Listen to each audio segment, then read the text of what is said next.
Jeg har om potensfunktioner, og i en potensfunktion, der ved vi, at x, den vokser med en rx'ende procent, og y, den vokser med en r1'ende procent. Så kan vi skrive ry og rx.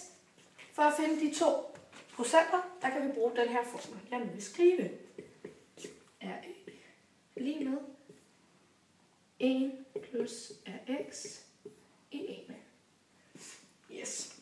Så har vi den formel. Og vi ved, at en potensfunktion, den ser således ud. Y er lige med b gange x i 1. Når vi har sådan en her funktion, så ved vi også, at x1, xy, det punkt, og x2, y2, de ligger begge to på den her graf. Yes, det sletter vi så lige igen. Nej, vi lader det stå. Godt. Så ved vi, at vi kan skrive de her lidt op, fordi vi ved, at det står på grafen, der skal vi få lov til at skrive dem lidt op, så det passer ind i den her. Det gør vi ved at sige y1 lige med b gange x1a. Så har vi ligesom fået det første ind i her. Vi har fået de her to sat ind i formen her. Yes. Så kan vi også sætte den her over ind i formen. Det gør vi ved at sige y2 lige med b gange x a2. Så har vi to nye forskrifter. Og vi antager, at x1 vokser med rx'ende procent og bliver til x2. Så den kan vi faktisk også skrive op. Det gør vi ved at sige x2 lige med x1 plus 1 gange, gange 1 plus ax. Så har vi faktisk fået skrevet den ene af de her to op. Vi har fået skrevet den her op. Vi vil egentlig også gerne have skrevet den her op, så den ser lidt ordentligt ud. Det gør vi ved, at vi ved, at y1 vokser med ry procent og bliver til y2.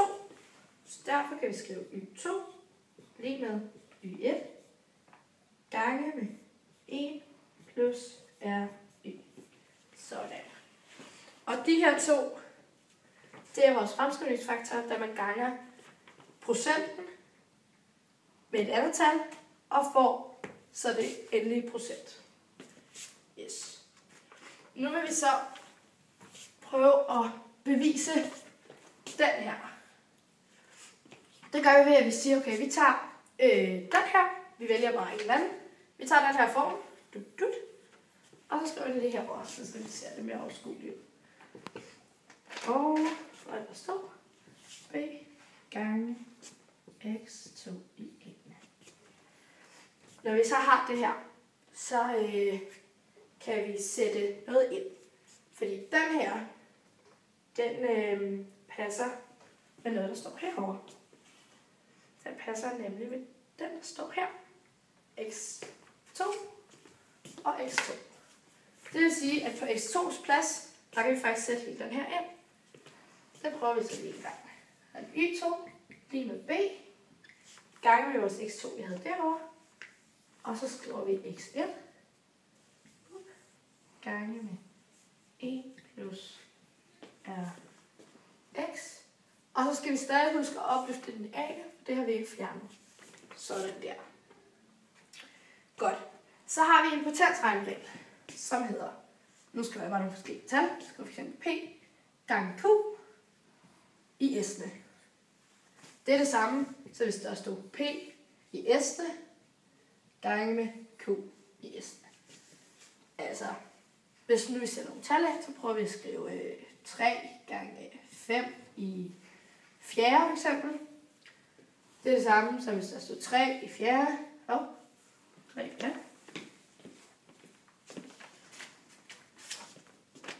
fjerde gange 5 i fjerde.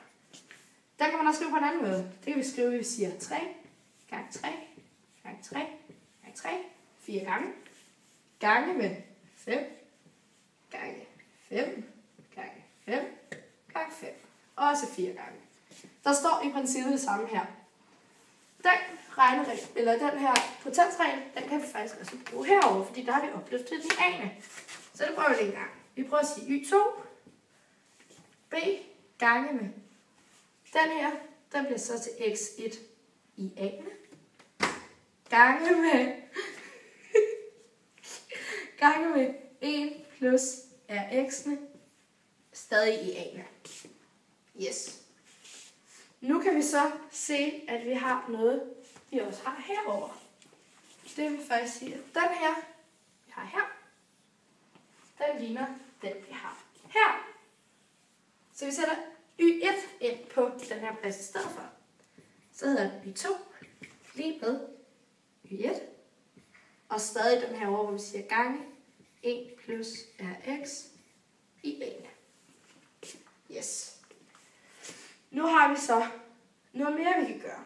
Vi kan nemlig sige y2. Den kan vi også finde herovre. Den vi kan finde her. Bum. Den tager vi så også ind, i stedet for y2. Så nu skriver vi y1 gange med 1 plus ry. Lige med stadig den her, vi har her. y1 gange med 1 plus rx i a'ene. Yes. Så sætter vi lige det her op, så vi kan få lov til at skrive noget mere. Sådan. Så sætter vi lige det her op, det næste vi gør. Nu har vi så, hvor at vi har, y1 og y1. De vil ikke rigtig, altså de kan godt lide hinanden, men de er rigtig gode venner. Så de går simpelthen ud med hinanden. Bum. Så ser formen helt anderledes ud. Så bliver den 1 plus ry lige med 1 plus rx i a'ene. Og det var sørme den formel, vi startede med. Bum. Så har jeg bevist din formel endnu. Ja, nu vil jeg så prøve at komme med nogle eksempler på, hvordan man bruger den formel, jeg lige har stået og forklaret om. Så den her formel, der hedder 1 plus ry lige med parentes 1 plus rx opløftet i 1. Yes, det er den, jeg vil bruge nu. Først så vil jeg prøve at gøre det i hånd, så man kan se begge metoder. Jeg har valgt en forskrift, der hedder f af x lige med 1 gange x i n. Og hvor at x den beskriver 50%, eller vokser med 50%, og det svarer til 0,50. Så har jeg sat den ind her, 1 plus ry, og så har jeg bare sat 0,5 ind på x's plads. Så er det egentlig bare en ligning, vi skal regne ud nu. Og jeg vil lige prøve at vise, at det er rigtigt, det jeg regner ud. Og det gør jeg ved at sige Ctrl M. Så siger vi 1 plus 0,5. Det giver 1,5. Så skal vi have 1,5 i enden. Gør vi sådan her. Så siger vi Ctrl M. 1,5 i enden. Der. Enter. 2,25. Og det sørger også det, jeg har skrevet hernede. Så kan vi regne det ud. Så kan vi ikke rigtig komme videre, før vi har gjort noget mere. Så kan I se hernede, der har jeg minus med 1 på begge sider lige tegnet. Så vi får vores ry til at stå helt alene, som vi egentlig gerne vil have, for det er den, vi skal regne ud. 1,25. Den skal vi have regnet ud og finde ud af, hvad den giver. Og den giver 1,25. Prøver vi at vise det matematik her. 2,25 minus 1. 1,25. Så det er samme rigtigt, der er regnet ud. Så har vi, at ry er lige med 1,25. Men det kan vi ikke rigtig bruge sådan noget, for vi vil gerne vide, hvor mange procent der er. Det gør vi så ved at sige 1,25 her, minus 1. Og det skal vi så gange med 100 for at få det procent. Prøv lige at skrive det ind i en matematikfelt.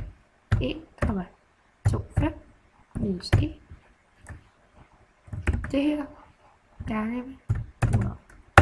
Det giver 25%. Det vil sige, at vores ry vokser med 25%. Nu vil jeg prøve at regne det ud i hånden. Men skal vi ikke også lige se, om det egentlig er rigtigt, fordi man kan aldrig være sikker på det. Så vi prøver med en inspire-inversion. Det gør du ved at sige solve, som betyder, ja, løs ligningen for mig. Og så sætter vi den ind i vores formel, som jeg viste i starten. 1 plus RY lige med 1,05, som er vores procent, i enden. RY. Og det der RY, det er fordi, vi gerne vil finde RY, og vi vil gerne have computeren til ligesom at regne RY ud for os. Det gør den til os ved at sige RY lige med 1,25. Så vil vi se, hvad det bliver i procent. Så siger vi 1,25 minus 1 gange 100, og det giver 25%. Det vil så også sige, at vores RY vokser med 25%. Så det vil sige, at vi faktisk har regnet rigtigt.